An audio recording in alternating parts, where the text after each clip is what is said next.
Setelah sekian lama, si Putih dan keluarganya kembali lagi menjumpai sahabat sekalian.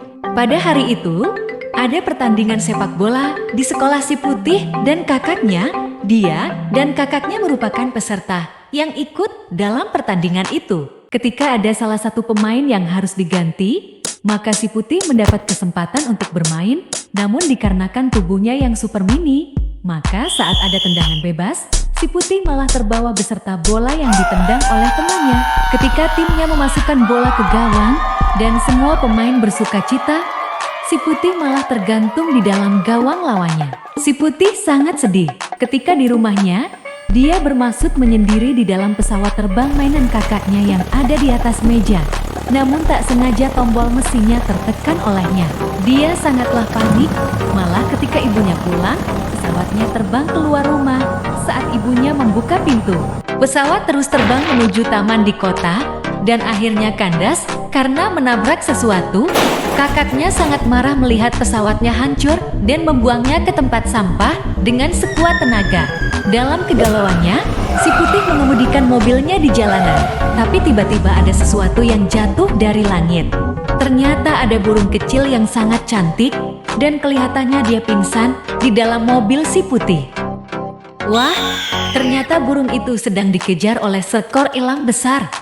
Si Putih dengan secepatnya membawa mobilnya untuk menyelamatkan si mungil ini. Setelah ditanya dengan singkat, si mungil dibawa pulang ke rumah oleh si Putih. Setelah dirawat dengan baik, keduanya terlibat perbincangan yang hangat. Lagi-lagi datang si Snowy yang tidak senang melihat kehadiran si mungil. Snowy sangat takut kehilangan perhatian lagi. Sementara itu, ibunya si Putih sangat senang akan kehadiran si mungil ini dan hati si Putih pun menjadi berbunga-bunga. Dengan langkah yang lunglai, Snowy meninggalkan mereka. Sementara itu si Putih memohon kepada orang tuanya untuk membiarkan si mungil tinggal di sana dan itu diizinkan keduanya. Tak disangka, tak diduga, ternyata si mungil ini merupakan satu komplotan dengan si elang besar ini dan rupa-rupanya mereka merencanakan sesuatu perbuatan jahat di rumah itu. Sebenarnya si mungil sangat tidak tega untuk melakukan kejahatan, mengingat keluarga itu sangat baik kepadanya. Tapi si elang yang merasa lebih berkuasa, memaksanya harus berbuat sesuatu yaitu mencuri. Dengan terpaksa si mungil harus mengikuti perintah si elang, dan pada suatu malam ketika ibu hendak mencuci tangannya, dia melepaskan cincin berliannya yang mahal itu dan diletakkan begitu saja di tempat cuci tangan. Ketika sadar cincinnya hilang, maka sibuklah semuanya mencari keberadaan cincin itu. Karena badannya kecil, si Putih menawarkan diri untuk masuk ke dalam saluran air guna melihat apakah cincin itu ada terjatuh di dalamnya. Betapa marahnya ibu ketika tahu si Putih masuk ke dalam pipa air itu. Benar saja tali yang mengikat si Putih terputus. Untung saja ada si mungil yang menolongnya. Hati ibu sangat lega karena si Putih tertolong. Namun mereka tetap sibuk mencari keberadaan cincin itu. Sementara si mungil sangat merasa bersalah sudah melakukan perbuatan yang sangat tidak terpuji. Dia merasa sangatlah bersalah atas perbuatannya yang sampai-sampai membuat pertengkaran antara ayah dan ibu. Di sisi lainnya, dia sangat menyukai si Putih dan tidak ingin jauh darinya. Tapi situasi menjadi sangat tidak enak ini membuatnya pergi untuk meninggalkan si Putih dan keluarganya. Pagi harinya, ketika si mungil tak ditemukan, maka paniklah si Putih mencarinya ke sana kemari. Dia memutuskan untuk mencari si mungil sampai ditemukan, dan dalam hal ini, Snowy pun ikut membantunya. Setelah mencari informasi di mana-mana, termasuk pada kelompok kucing liar, maka diperkirakanlah bahwa si mungil berlindung di atas sebuah gedung yang tinggi. Akhirnya gedung itu ditemukan oleh si Putih dan dia bersama dengan Snowy naik ke atas gedung itu.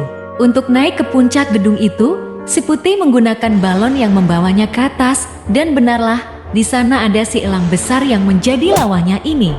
Ketika si Putih hendak memanah si burung elang, dia menunjukkan cincin ibunya dari tangannya.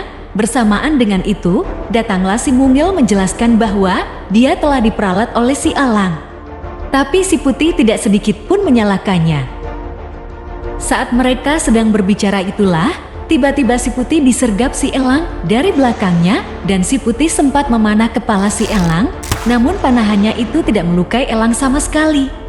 Bahkan si Putih dibawa dan dibuang dari ketinggian. Melihat itu, si Mungil bermaksud menolongnya, tapi si elang berbalik menyambarnya dan dibawa kembali ke atas dan memasukkannya ke dalam sebuah kaleng. Sementara si Putih jatuh pas di atas sebuah truk sampah yang akhirnya membawanya ke kapal laut pengangkut sampah, tapi di sana justru dia mendapat jalannya untuk kembali. Snowy yang was-was akhirnya menyusul ke atas gedung dan dia berhasil menolong si Mungil. Akan tetapi dia sendiri ketika melihat si elang malah ketakutan dan masuk ke dalam kaleng itu dan hampir saja celaka. Kaleng itu ditendang si elang dan ketika tinggal sedikit lagi jatuh, tiba-tiba si Mungil mengeluarkan cincin itu dan mengalihkan perhatian agar si elang berbalik mengejarnya, tapi masalah kecepatan terbang, si Mungil kalah jauh. Pertolongan itu datang ketika si Mungil hampir saja tertangkap, muncullah si Putih dengan pesawat rakitannya menyelamatkan si Mungil. Kejadian tersebut membuat heboh penduduk sekitarnya yang datang berbondong-bondong untuk menyaksikannya termasuk keluarga dari si Putih. Kejar-mengejar terjadi antara si elang dengan si Putih dengan sengitnya. Saat pesawat si Putih terkejar oleh si elang, dia berhasil mencabik sayap atas pesawat dan pesawat itu pun terjun bebas ke bawah. Si Putih meminta si Mungil untuk pergi. Namun si Mungil tetap mau bersamanya baik hidup maupun mati. Pada saat inilah, si Putih memutar pesawatnya 360 derajat dan berhasil mengeluarkan si Mungil dan dia berbalik ke atas berhadapan lurus dengan si elang dan dengan cerdasnya, si Putih memantulkan sinar matahari melalui berlian yang ada di cincin itu. Bersamaan dengan itu dia melompat dari pesawatnya dan turun dengan parasut yang sudah disiapkan sebelumnya. Celaka buat si elang yang tidak bisa lagi menghindar dari tabrakan dengan pesawat itu. Semoga cerita ini bisa membawa pelajaran bagi kita semua. Saya Kokoh Tan. Sampai jumpa lagi.